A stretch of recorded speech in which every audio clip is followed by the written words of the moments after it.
moments later.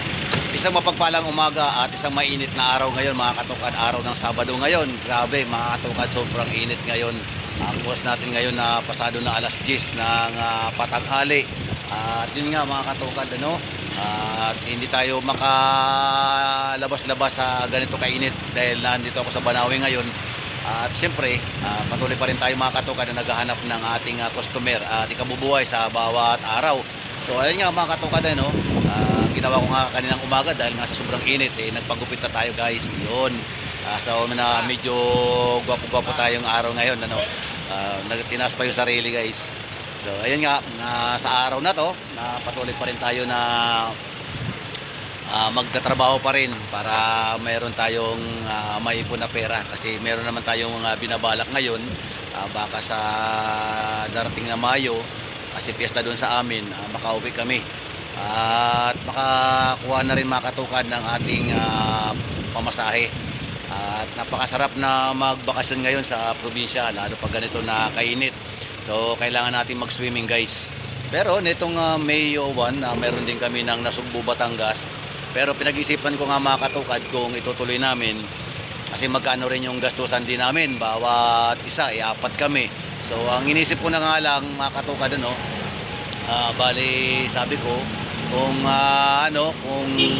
pupunta kami ng Batangas, dadagdagan ko na lang sa Bicol na kami for 1 week. Mas maganda pa doon kasi siyempre piyesta yun. Kumbaga sa pagkain, libre na kami mga katukad. Kung pupunta kami ng Nasugbu, Batangas, mga gagastusin pa natin doon. Siyempre pagkain, hindi naman libre yun. So kanya-kanya pa mga katukad friends. Pero yun nga, sa araw na to mga katukad, talagang maghahagilap tayo. Pero wag tayong pupunta sa gitna. Kaya paalaala lang sa lahat ng mga subscriber at sa lahat ng mga viewers ko, at sa lahat-lahat mga minamahal kong taga-panood ng Katukad Vlogs, wag masyado tayo na maging exposed sa init kasi napakatindi ng panahon ngayon. Iwas-iwas tayo mga katukad friends, at huwag natin kalilimutan mga katukad friends ang mag-inom ng tubig. Ayan, huwag tayo magpapabaya para hindi tayo ma-dehydrate. So ayan guys, ma-update ko kayo pag mayroong gagawin tayo. Kanina mayroong nagkambas kanina, 2 tinted. So yun nga, binigyan ko lang ng 4-5 bawat isa. So babalik na lang daw siya sa Makalawa yata mga katukad. So asahan natin yun by faith na mangyayari yun guys. Ganito katindi ang init guys dito sa Banawe.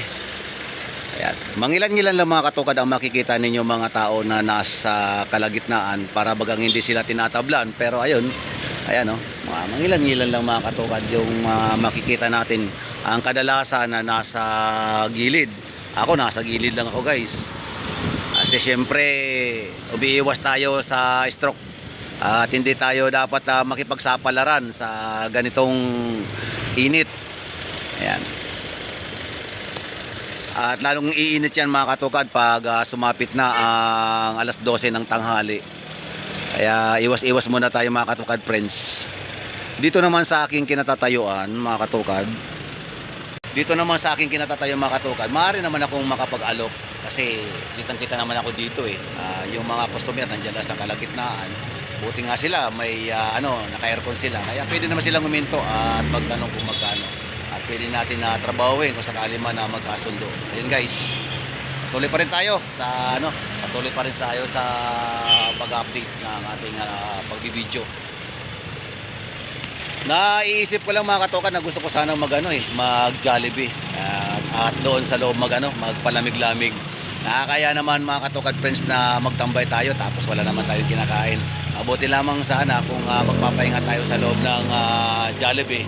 Kung meron man tayo sana mga angat-ngat kahit na french fries o kaya kahit na hamburger guys. Kaso nga lamang wala naman tayong pang hamburger wala naman tayong pang french fries.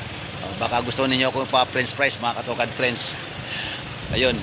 So dito kasi sa pwesto ko naman malamig naman. Pwede naman dito kahit na hindi na tayo pumasok sa mga fast food. Sa 7-Eleven sana meron din sana. Kaso nga lamang siyempre yun, nakakahiya na magtambay tayo ron. Pero dito na lang at ang malaga dito, mayroong hangin na tumatama sa katawan ko. At yun nga, nakikita ninyo, gumagalaw, diba? So malakas ang hangin dito At malilim kasi nasa ilalim ako ng building. Ayan. Napakasarap dito. Ingat. Tapos pag nandito ako, abang-abang na lang ako mga katukad friends na magiging customer natin. Kung sakali man mga katukad na hindi ako kumita ngayon, mayroon tayong gagawin mga bandang alas 4 ng hapon. Pupunta ako sa may recto at kukunin ko yung aking pinatay guys na na pantalon. At may kulang pa nga ako roon na 1,000 para sa kasi 1,900 yon. At alam naman ninyo guys, di ba? Nung nakaraang linggo nag-vlog ako doon. Nag-down ako ng 900. So may pa rin tayo, mayroon pa rin tayong nakulangan na 1,000. So mamaya mga alas 4 idaragdag ko na lang mamaya mga katukad friends yung yung pagpunta ko mamaya doon sa may ilalim ng recto. At alam naman ninyo mga katukad na doon ako nagpatahi. So ayun guys, mamaya o kung di man ako matuloy, baka bukas na lang kasi 27 ngayon. So magbigay pa tayo ng isang araw para sigurado tayo na natay talaga yung pantalon. At hindi masayang yung oras natin guys na sa pagpunta doon sa ilalim ng recto makuha natin yung ating pinatahi. So ayun guys. Shoutout nga pala sa lahat ng mga nag-aani ngayon ng palay, lalo na doon sa aking pamilya na nag-aani doon sa may Ilaya. Shoutout kay Mama Yuli at sa aking pamilya dyan, kay Papa Cesar at sa kanyang mga anak. Shoutout sa inyo. Kay Jerome, kay Gerald na talagang kahit na mainit, sige lang, tuloy lang ang pag-aani. Sa lahat, Luzon, Visayas at Mindanao, sa lahat ng mga nag-aani ngayon, shoutout sa inyong lahat. Huwag masyadong magpapakainit ha, at laging magbaon ng tubig. Ayan guys. At ito nga mga katukad, sa sobrang ang init, ang ginawa ko guys, ito tingnan nyo, talagang naiinitan na talaga ako. Nagpa-tis-tis na rin ako mga katukad friends ng ating buhok. Ayan. So nararamdaman ko naman yung lamig sa katawan. Siyempre kapag natestisan tayo guys, siyempre umaaliwalas yung mukha natin. Kung gaano kaaliwalas ang init ngayon, ganon din ang aliwalas ng ating mukha guys. Ayan diba? Kabilaan yan guys. So, kung gusto niyo magpakalbo, walang magpipigil sa inyo guys, pakalbo kayo. Wag lang mga babae ha, kalalakihan lang kasi siyempre ang init-init talaga guys lalo pag lungir ka. Nako, ang hirap pag lungir. Talagang pagpapawis sa pati batok mo guys, kaya kailangan magpakupit ka na rin para kahit paano maging maaliwalas naman yung mukha mo guys. Kahit na sobrang init, nakasimangot ka na dahil masyadong mainit, pero kailangan magpagupit ka. Nakaano pa mandated pa So ayan guys, hindi totoo naman talaga kailangan nating magpagupit kasi nakakatulong yan guys sa ganitong panahon kapag mainit. At habang wala pa tayo mga katukad na wala pa tayong customer, dito muna tayo umupo at sumandal. Napakasarap dito mga katukad, napakalakas ng hangin dito, grabe. Doon sa Kalagitaan sobra ang init, grabe ang init, pero dito napakalamig dito guys. Nga lamang yung singaw talagang hindi natin maiiwasan na dalhin yung init. So kahit na medyo talagang maalinsangan dito sa kinaupuan, pero super lamig naman guys, napakalamig talaga. Mas pipiliin ko na rin mga katukad na ganito ang sitwasyon kaysa pumunta tayo dyan sa Kalagitnaan na mamaya ma-stroke yung alam nyo na napakainit sa kalsada. So dito na lang muna tayo mga katukad friends, at kapag nakapagpahinga na tayo, maaari naman tayo mag-alok. So yun, dito muna tayo guys. Ayan. At isa pang paalala mga katukad friends, kailangan maligo po tayo. Kung kinakaya po natin maligo ng 3 beses sa isang araw, gawin na po natin yun. Kasi kailangan natin na malamigan ang ating katawan. Kasi ang kalublooban ng ating katawan sa ganitong init mga katukad, grabe. tinatagos yan hanggang kaloob-looban ng ating katawan. So nangangailangan tayo mga katokad friends ng lamig ng katawan.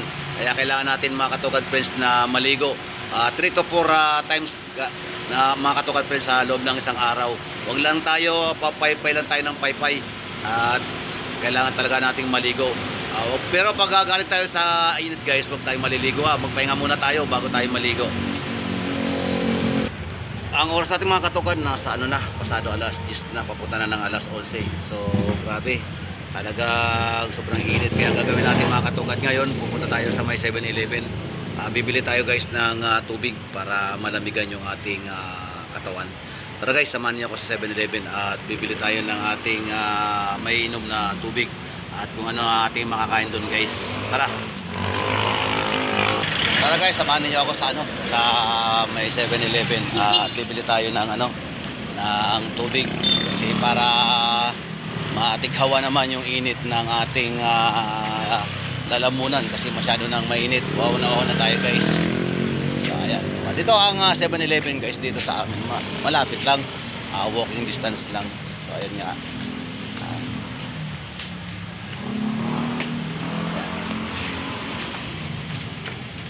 Grabe guys, ang sarap ng lamig.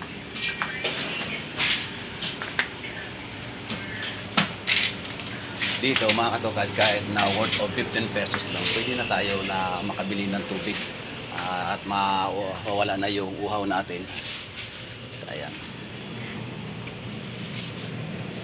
Meron dito guys na 15 pesos lang, katulad nito. Ayan. Ito, makaka-alis na ito ng uhaw. Dapat nga pala guys, hindi natin na nilalagay yung summit na. So, ayan. Ito yung nakuha ko guys na tubig. 15 pesos lang siya guys. Ayan. Malaking tulong na yan. Oo nga. 15 pesos lang to guys at sarap sana mag-steady guys dito kaso nga lamang di tayo pwedeng mag-tambay dyan, nakakaya naman. So labas na tayo mga katokad friends. A few minutes later.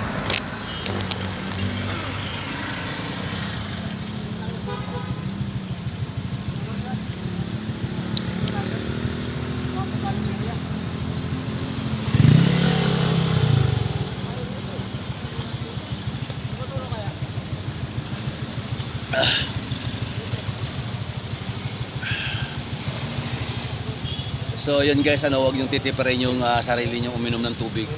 Napaka-importante ang tubig sa ating katawan lalo na sa ganitong oras.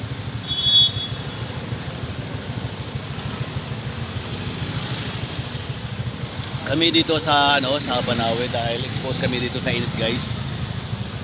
Minsan nakaka-6 na piraso kami na ganito. So ang isang piraso nito guys nasa 15 pesos. 15 pesos sa times 6 sa 15.47 15.45 nasa 90 pesos 6 na piraso.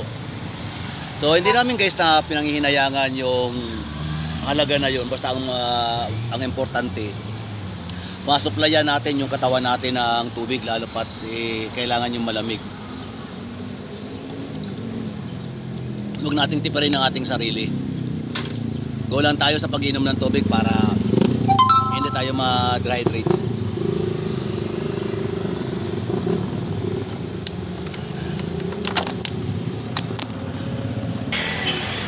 At sa panahon ngayon mga katokad iwas-iwas muna tayo sa mga matataba na pagkain, yung mga mamamantika. Kailangan natin ngayon ay isang pagkain na masustansya para mapaglabanan natin ang ganitong init ngayon. Matindi ang init ngayon mga katokad, kaya kailangan safe yung ating pagkain ngayon para kahit papaano naman yung ating stamina, yung ating resistensya makuha natin sa tamang pagkain. So paano guys, hanggang dito lang mga ang video na to at yung paalaala ko sa inyo mga katokad, napakalaking tulong na yun.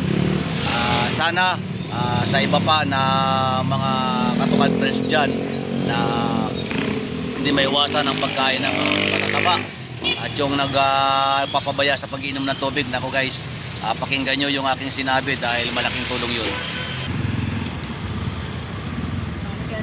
Sige, ingat.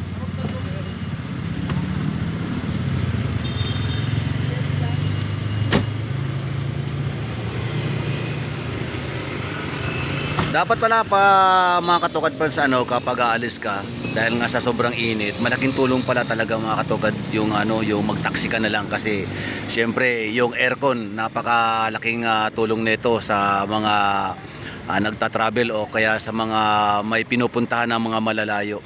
Malayo man o malapit guys, kailangan magtaksi na kayo kasi napakahalaga yung lamig sa katawan. At yun nga mga katokad, hanggang dito na lamang ang video to. Maraming pong salamat sa inyong suporta, sa inyong patuloy na pagtangkilik sa aking channel. Maraming pong salamat sa inyo. At gusto ko pong magpaabot patuloy sa inyo ng pasasalamat sa lahat ng ginagawa ninyong pagtulong sa aking channel. So malapit na tayo guys na ma-monetize. Maraming salamat po sa inyo. God bless you all mga katokad friends. Bye bye. LP Peace.